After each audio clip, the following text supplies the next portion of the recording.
정치비상구 2부 순서 바로 시작하도록 하겠습니다. 모신 분은 박지원 민주당 의원 나오셨습니다. 오랜만입니다. 아니, 근 한 달 만에 뵙는 것 같아요. 네, 벌써 뭐 32만 3천 네. 구독자로 늘었다는데 박지원이 나왔으니까 지금 구독, 좋아요 눌러주세요. 아니, 그리고 매번 그 페이스북이나 SNS에 저희 방송 갔다 오신 거 올려주시잖아요. 네. 그걸 통해서도 많은 분들이 방송을 보고 계셔가지고 저는 감사하기 열심히 이를 데 합니다. 없습니다. 열심히 합니다. 아니, 의원님 오늘 다른 게 아니고 대정부 질문 그것도 1번 주자로 나오셨던데요. 글쎄 제가 후배들이 해야 되는데 원내대표실에서 박성준 원내수석이 1번 타자로 좌장으로 치고 나가달라고. 아니 나는 외교안보 통일 문제는 내일 하겠다라고 했더니 꼭 해달라고 해서 정치연한으로. 했습니다. 아, 오늘 보니까 이제 한덕수 국무총리를 특히 많이 이제 나오라고 하셔가지고 뭐 이게 뭐라고 해야 될까요? 대정부 질문 제도 자체가 뭐 지도 편달이라고 하기 좀 그런데 여하간 이렇게 계속 소통을 하셨는데 한덕수 총리의 발언 중에서 좀 이렇게 거슬리는 부분도 있었던 것 같아요. 아니 좋던데요. 좋았어요? 저를 대통령이라고 부르니까 한덕수 총리하고 저하고는 네. 특별한 인연이 있어요. 가족끼리도. 왜냐하면은 그분이 OECD 대사를 하고 있을 때 제가 김대중 대통령께 추천해서 모셔왔어요. 그래서 제가 비서실장 할 때 함께 일한 경험도 있고 또 저희들도 최근까지 지금도 계속되고 있습니다만은 청와대 제가 비서실장 할 때 수석하신 분들이 지금도 모여요. 지난주에 해남 다녀갔어요.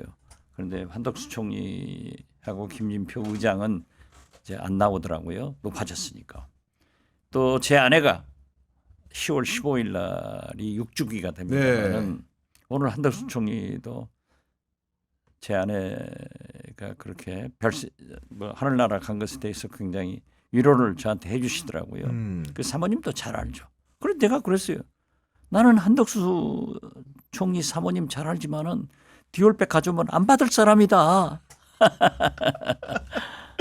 아니, 그런 말씀도 하셨는데 그 삼청동 공간에 초청 좀 해달라고 이렇게 또 말씀도 하셨잖아요. 아니 그러니까 또 저한테 높이 평가를 하더라고요. 한덕수 총리가 이제 물론 그건 본심일 거예요. 저도 맞아요. 네. 본심이고 그 역대 음. 비서실장 공보수석을 하면서 역대 정권에서 그렇게 박지원 실장처럼 잘한 사람이 있겠느냐 이런 얘기를 하길래 그렇게 생각하면은 한덕수 총리 삼청동 공간에 초청도 좀 하고 또 대통령한테 건의해서 나를 데려다 쓰라가라고 그러겠다고 했어요. 아니, 그럼에도 불구하고 이제 현안은 현안이어서 응급실 뺑뺑이 문제에 대해 가지고는 의원님이 이제 강력하게 질타를 했는데 그게 사실 총리 말로는 과거 기사를 인용을 하면서 예전에도 그런 일이 있었다 이렇게 답을 하더라고요. 글쎄요. 어떻게 됐든 최근 보면은 윤석열 대통령께서 그 국민의힘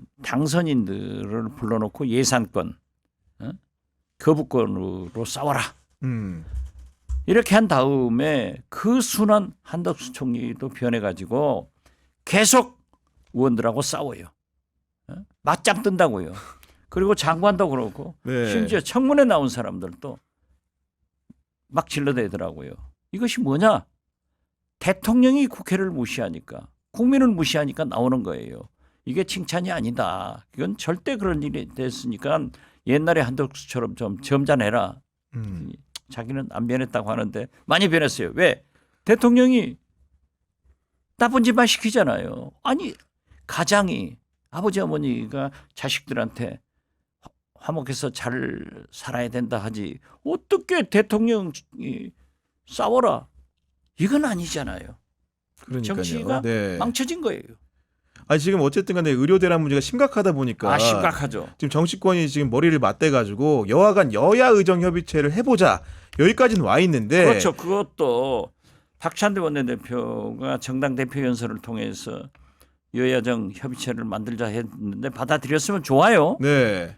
그런데 그 대통령실에서도 딱 걸치더라고요. 그래서 변했구나. 이건 잘 풀려가겠다 했더니 하나도 안 변했어요. 하나도 안 변했어요.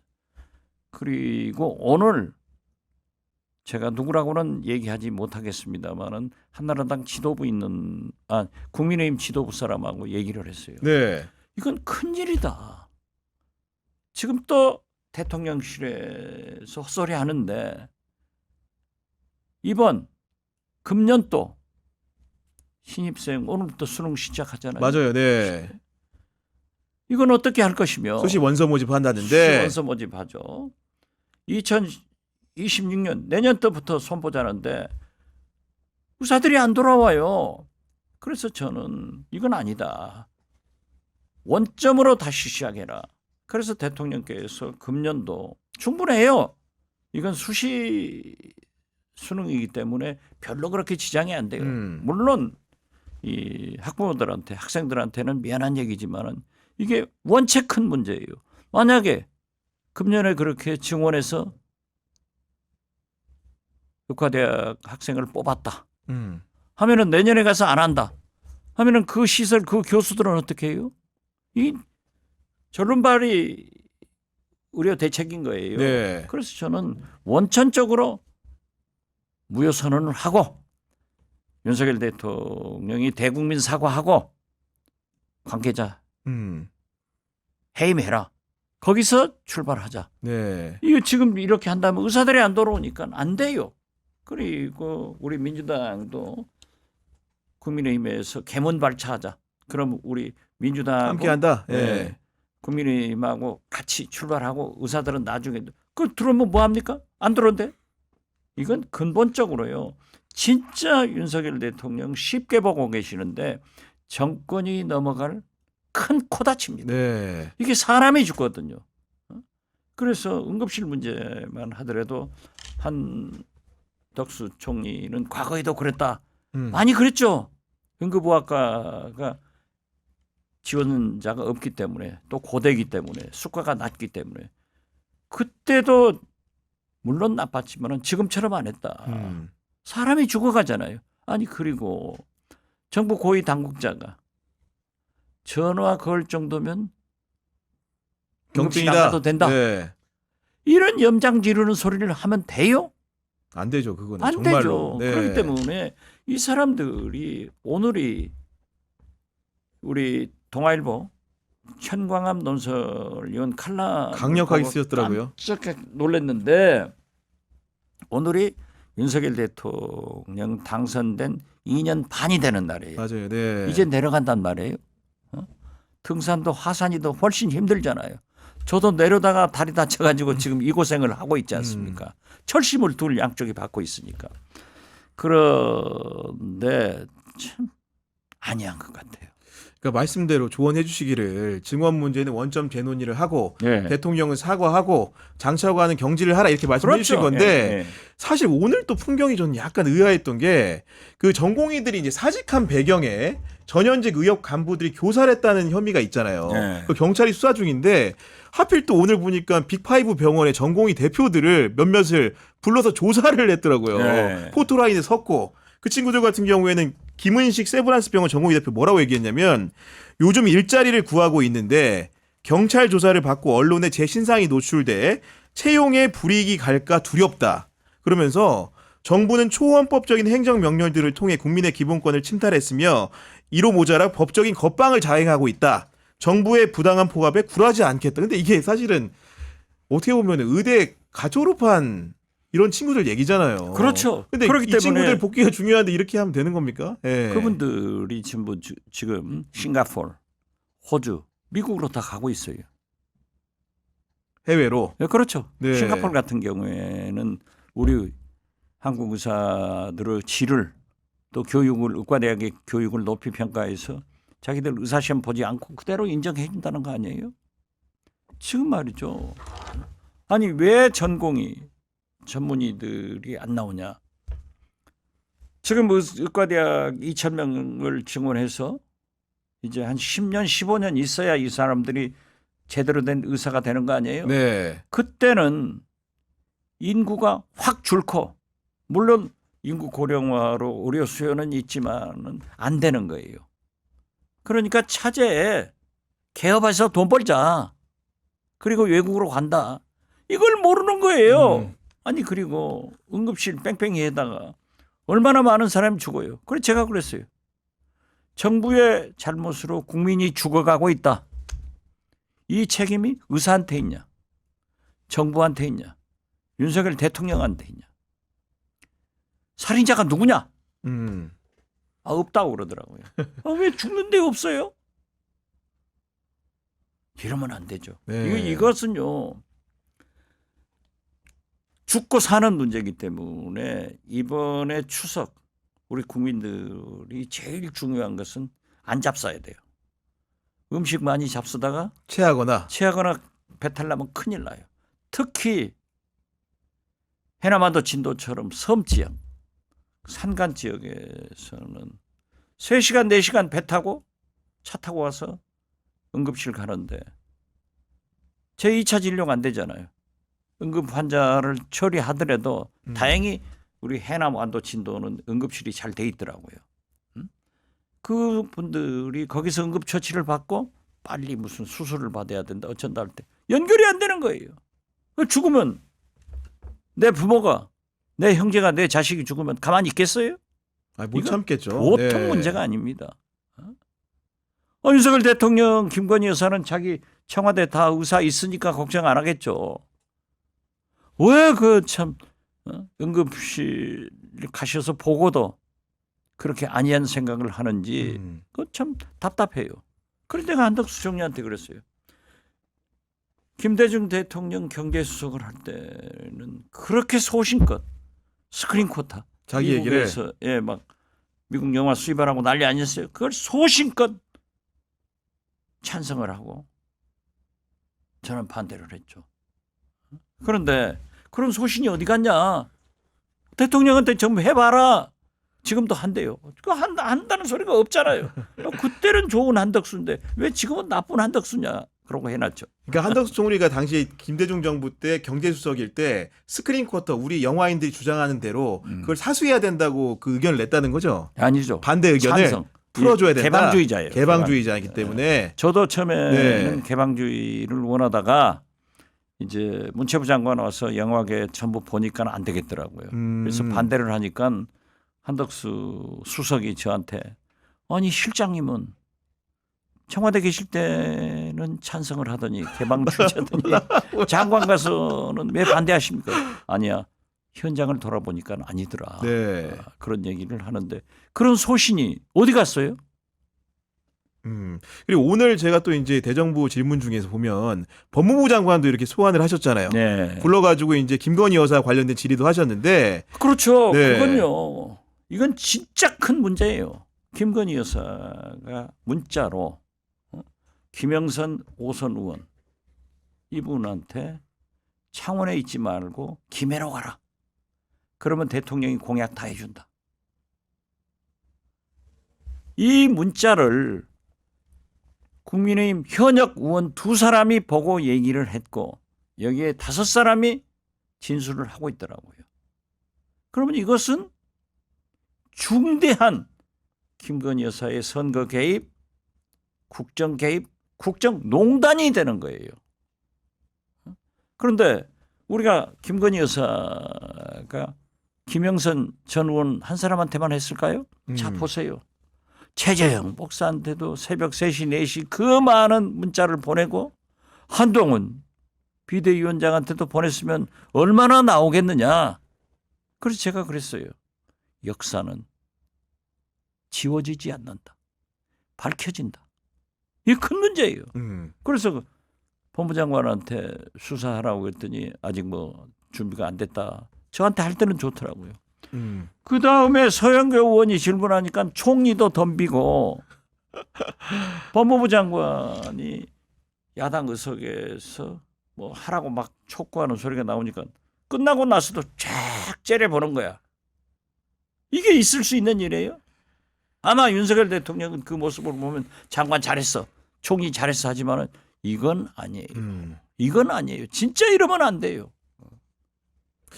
아니, 그러니까 결국은 이제 그러다 보니까 그 야당 같은 경우에는 공천 개입 의혹까지 포함을 시켜서 김건희 여사에 관련된 특검법을 새로 정비하고 있는 거 아닙니까 지금? 우리 법사위에서 네.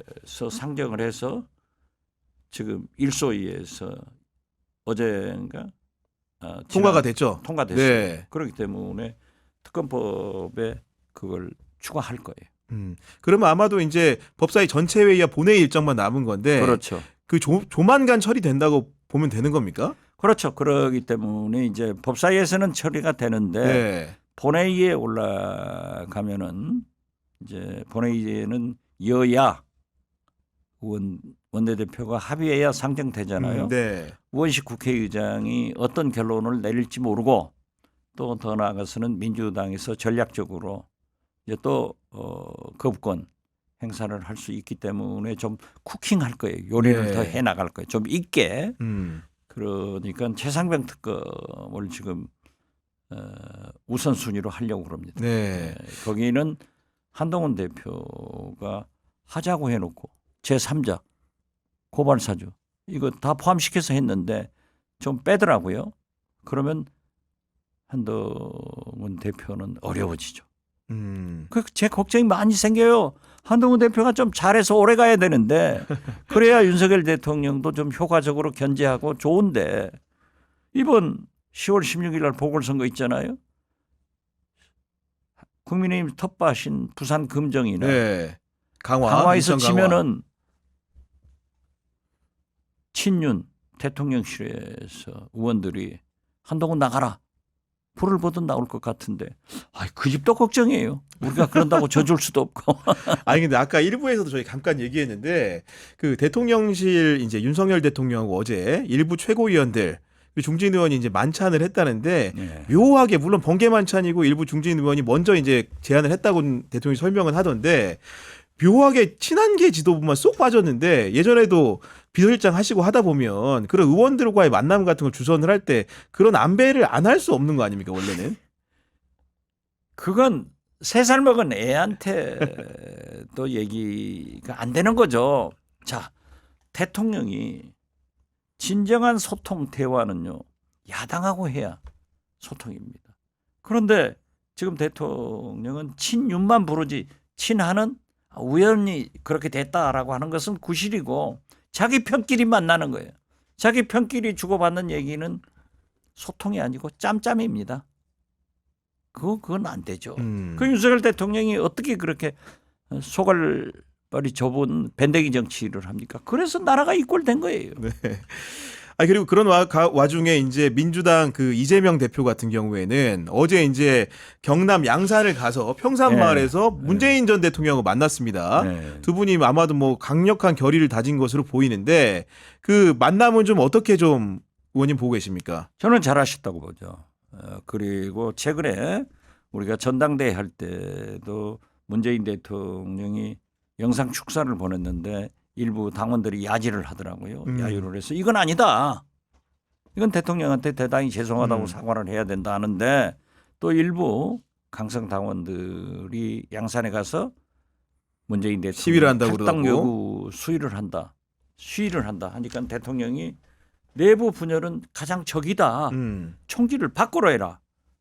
저는 아주 이재명 대표의 정리를 아주 지지하고 찬양하고 잘했다. 네. 그런데 어제 가셔서 그 명문의 합의가 잘 됐더라고요. 대화가 아주 좋고. 그러니까 어제 이재명 대표 그 워딩을 좀 빌어서 좀 설명을 독자들한테 드리면 뭐 대통령 가족에 대한 현 정부의 작태는 정치적으로 법리적으로 이해되지 않는 정치 탄압이다. 이렇게 말을 했고 여기에 대해서 문재인 전 대통령은 당당하게 강하게 임할 거다. 뭐 이런 표현을 했더라고요. 아주 좋은 말씀인데요. 제가 오늘 또 그 대정부 질문에서 그랬어요. 자, 사위가 놀고 있으니까 장인이 생활비 좀 줬다. 사위가 취직했으니까 안 줬는데 어떻게 그것이 뇌물이냐. 이건 부녀 간에 도덕을 깨버리는 것 아니냐. 만약 그렇게 된다고 하면은 자, 디올백 300만 원은 만약 최재형 목사가 안 사줬으면 윤석열 대통령이 사줄 거 아니냐. 그럼 그것도 뇌물이냐. 윤석열 대통령 뇌물죄냐. 이건 아니죠. 이건 속아부술 일이에요. 아니 그게 말이 됩니까? 사위 생활비 주다가 자기가 취직하니까 안 줬는데 사위 받은 2년간의 월급이 뇌물이다? 이건 아니죠. 만약에 저는 기웁니다마는 문재인 대통령께서 사회 취직하는데 압박을 했거나 네. 비합법적인 일을 했으면은 직권남용은 되겠죠. 음. 근데 그런 말은 없고 뇌물로. 네. 이건 어떻게 아니 부녀간 부자간의 모든 정의를 도덕적으로 타파시켜버리는 아주 나쁜 뇌물죄라고 저는 생각해요. 네. 그건 있을 수 없어요. 그 여간 민주당은 굉장히 날카롭게 이 문제를 보고 있는 것 같아요. 보니까 이재명 대표가 그 삼선의 김영진 의원 본인과 네. 굉장히 가까운 분인 것 같은데 이분은 이제 전 정권 정치 탄압 대책위원회를 만들었고 여기에 또 이제 황희 의원이나 윤건영 의원 같은 김영배 의원 같은 그 어떻게 보면 친문계 대표적인 정치인들도 참여를 했더라고요. 예, 그랬어요. 우리 법사위에도 좀 검사 출신 국회의원을 추천해달라 추천해줬어요. 우리 정청래 위원장이 말을 하더라고요. 추천했는데 저는 윤건영, 황희, 김영배 꼭 친문 이렇게 구분할 필요는 없을 것 같아요. 네, 그냥 다 이제 그렇죠. 합심해서 이런 게 나서는 거다 이렇게 하셨는데, 근데 어제 이제 문재인 대통령 워딩 중에 하나 좀 약간 그 귀에 들어왔던 거는, 그러니까 부울경에서 지난 총선에 이제 45% 득표를 했는데 당이 조금 더 관심을 가지면 더 큰 지지를 받을 거다 이런 얘기를 했는데 이거는 좀 어떤 말로 좀 해석을 해야 되는 겁니까, 의원님? 예, 제가 우리 당선자 신분 때 워크숍을 했어요. 그래서 이재명 대표에게 지금 우리는 정권 교체를 해야 되는데 원외 지구당 위원장들의 조직을 관리해 줘야 된다. 특히 부산에 억울하게 떨어진 사람들이 많잖아요. 지금 45%라고. 맞아요. 네. 여기를 관리를 해줘야 우리 조직이 살고 대통령 선거에 승리할 수 있다. 그러니까 이재명 대표가 그거 좋은 아이디어라고. 그래서 그 워크숍 전체 회의 때 밝히더라고요. 그 맥락하고 같아요. 이걸 구태 어떤 사람들은 문재인 대통령이 자기 힘을 가산? 과시했다 네. 또는 뭐 부울경 얕보지 마라 이런 경고라고 생각하는데 그건 아니라고 생각해요. 진짜 문재인 대통령도 만약 우리가 호남 수도권에서는 많이 봤는데 TK, PK 영남권에서 표를 많이 받아야 대통령이 당선되거든요. 그러니까 그러한 정권 교체를 위해서는 그러한 일을 해야 된다 하는 원론적이고 아주 원칙적인 좋은 말씀을 하셨다. 저는 그렇게 받아들여요. 그러면 저도 사무부총장 둬서 그 원에 특히 부산, 울산, 경남 이런 데 관리하자 했으면 저도 그럼 뭐 친문인가? 친노인가? 그건 아니에요. 아니, 그러니까 이번에 그 10월 재보선에 4곳 이제 기초자치단체 그렇죠. 선거가 네. 있는데 그 중에 하나가 또 부산 금정구잖아요. 거긴 보니까 이제 조국혁신당이 유재성 변호사를 사실상 이제 후보로 내정을 한 상태고 아마도 민주당 같은 경우에 당연히 후보를 내놓을 것 같은데. 저는 그것이 왜 좀 지도부에서 대화를 해가지고 문제는 조국혁신당 조국 대표가 지난 총선 때 지민 비족 지역구는 민주당 비례대표는 조국혁신당 이렇게 해서 괄목할 만한 의석을 확보했잖아요. 네. 그러면서 정권 교체가 절실절명하다 했으면은 당시 이재명 대표가 대통령이 될 때까지 우리가 뭉쳐야 된다. 그리고 그 후 대통령이 된 다음에 4년 총선 후에 총선 때 경쟁을 하든지 또 다른 방법을 모색하는 것이 좋다. 저는 그 생각을 가져요. 그리고 지금 전라남도의 영광, 네. 땅에는 영광, 하늘에는 하늘 영광, 영광. 네. 땅에는 굴비. 그 유명한 영광이에요. 네. 거기에 굉장히 그 추진력이 좋은 장세일 전 도의원을 공천 확정했어요. 민주당은. 민주당이? 네, 또 곡성은 마찬가지로 도의원 몇선하신 우리 조상래 준비된 곡성 군수예요. 후보예요. 그러한 분이 공천됐기 때문에 민주당이 이겨요. 그런데 자꾸 조국 혁신당에서 경쟁하자. 뭐 조국 대표가 영광에 예, 월세방을 얻겠다. 그러니까요. 예, 네. 그러면 나도 상조한다. 아, 대표님도. 네, 그래서 제가 네. 상임 선대위원장을 맡기로 했어요. 예. 그래서 나는 장세일 후보하고 곡성의 조상래 후보를 왔다 갔다 하면서 지원해야죠. 제가 보면 이겨요. 민주당이. 그러니까 그러지 말고 금정 강화에는 민주당 조국혁신당 즉 진보 세력이 단일 후보를 내서 이기자. 선거는 이기려고 하는데 이기자. 나는 거기에 집중을 선택과 집중을 해줘야 되는데 아무튼 지금 경쟁하게 됐으니까 해야겠죠. 영광 방법이 없죠. 곡성에서도 예. 해야죠. 그러나 영광의 장세일 민주당 후보가 방금 또 제가 말씀드렸지만은 원체 추진력 있고 괜찮은 사람이에요. 그리고 곡성은 준비된 조상래 곡성 군수 후보 한 2번 떨어졌거든요. 네. 그래서 이기는데 만약 여기서 조국 혁신당이 지면은 어떻게 될 거예요? 그리고 부산 강화에 금정 강화에 또 우리도 후보 난립되면은 그냥 국민의힘 텃밭에 갖다 바치는 거 아니에요? 그래서 저는 그러한 것은 좀 했으면 좋겠다 하는데 뭐 제가 대표도 아니고 지도부도 아니고 뭐 저는 아니, 근데 그런 생각입니다. 조국 대표가 사실은 박지원 의원님과 관계가 되게 좋은 걸로 알고 있는데. 좋죠. 오늘 또 만나서 그냥. 아, 그러니까 뭐라고 하세요? 아니 조국 대표는 못 받고 네. 오늘 이제 비교섭 단체 정당 대표 연설을 하는데 사실 잘하시더라고요. 앞에 하시잖아요. 예. 네, 앞에. 그런데 신장식 의원은 신장식 대표님 네. 만났어요. 거기도 월세살이 하잖아요. 네, 월세살인데 너희들은 그랬더니 이제 저거 했는데 아무튼 그런 얘기했어요. 그 나쁘지는 않아요. 네. 그렇지만은 그렇게 되면은 진보의 분화가 시작된다. 지금 벌써 1년 반 후에 2년 후에 있을 지방선거에 우리 호남에서도 줄서기가? 민주당이 어렵다고 하는 사람들은 그쪽에 줄을 서기 시작하더라고요. 이게 분화 아니냐. 그래서 저는 잘 되기를 바랍니다. 그게 이제 호남 지역 정치 차원에서 이제 분화를 이제 그렇죠. 말씀해 주신 네. 거고. 근데 지금 최근에 보니까 김동연 경기도지사가 네. 그 지난 주말에 이제 감로들박 의원들 네. 사이에 있었는데 그 25만 전국민 원 지원법 반대한다. 관련해 가지고 나는 반대한다. 네. 이게 공표하셨어요, 아예? 네. 네. 그런데 그것은 당내 반대자들도 많이 있어요. 네. 저도 전 국민 25만 원 아니고 선별적으로 하자 이런 안을 냈는데 그런다고 제가 이재명하고 뭐 나쁘나요?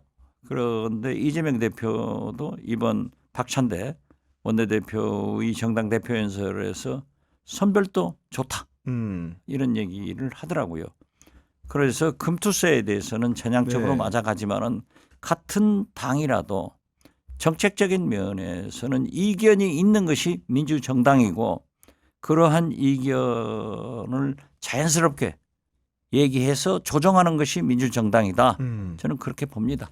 그 김동연 도지사가 이제 이 얘기를 한 프로그램이 그 3프로 TV라고 3프로 TV. 이제 경제 유튜브 예. 채널에 나가서 한 예. 건데 예.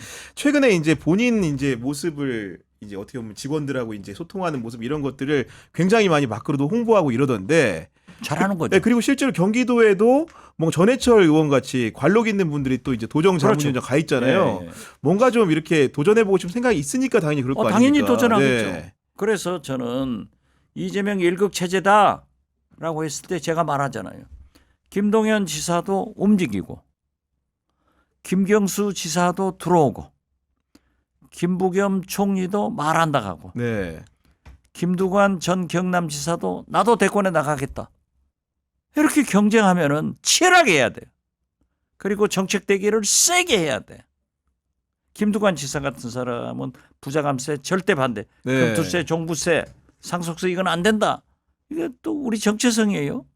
이렇게 치열하게 또는 정책 대결을 해서 당원과 국민들이 저 사람이 나가야 정권 교체를 할 수 있다. 거기를 선택하는 거죠. 그래서 저는 이 민주당이 아주 건전하게 되고 있다 하는 생각하는데 지금 여론조사 보세요. 그제 갤럽에서 맞아요. 예. 차기 대통령 후보 이재명 26, 한동훈 14. 이재명 대표가 윤석열 지난 2년 반간 한 번도 1등을 놓친 적이 없어요. 그렇다면은 국민 지지받는 사람이 대통령 돼야 된다. 대통령 보내자. 이런 생각을 가지고 있습니다. 네. 그 이제 의원님하고 이런저런 얘기 나누다 보니까 마칠 시간이 다 됐는데 끝으로 한 가지 궁금한 게 그 요즘 그 대통령 임기가 중반이 돼가면서 혹시 여당 중진 의원들한테 의원님한테도 이제 뭔가 연락이나 이런 게 좀 많이 올 것 같아요. 그렇게 연락 오는 정치가 돼야 되는데 아직 그렇지는 못한 것 같아요. 아, 아직도 이제 풀어보자. 예. 머리를 맞대보자. 예. 그 못해요. 너무나 경직돼 있어요. 아, 왜 그럴까요? 대통령이 그러니까요. 그걸 다 감시하고 있다고 생각하는 그렇죠. 건가요? 예. 아니 집안에 아버지, 어머니가 가장이 그러면 형제간에도 나쁘잖아요. 만약 형제간에 나쁘더라도 음. 가장이 아버지, 어머니가 불러서 화목하게 지내라, 잘해라 하는데 대통령 보세요.